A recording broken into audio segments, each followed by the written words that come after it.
দেখুন আজকের একটা রাতের বৃষ্টিতে কি অবস্থা জল জমে।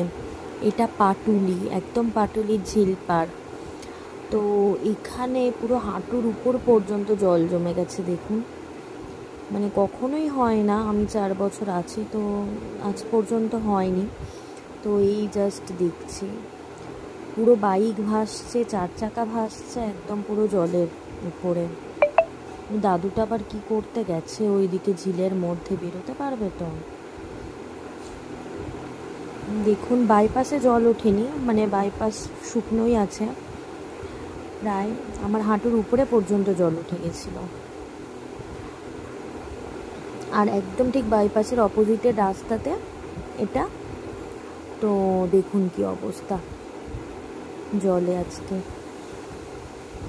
একটা আন্টি বলছিলেন যে ওনার 60 বছর বয়স, কিন্তু উনি পাটুলিতেই আছেন অনেক বছর ধরে, কিন্তু কখনো এই রকম পরিস্থিতি হয়নি। তো এটা হচ্ছে সকাল 7টা, 7:30টার টাইম ভিডিও। বাসও খুব কম চলছে, ট্রেন তো চলছেই না শুনলাম। তো এই পরিস্থিতি আজকের।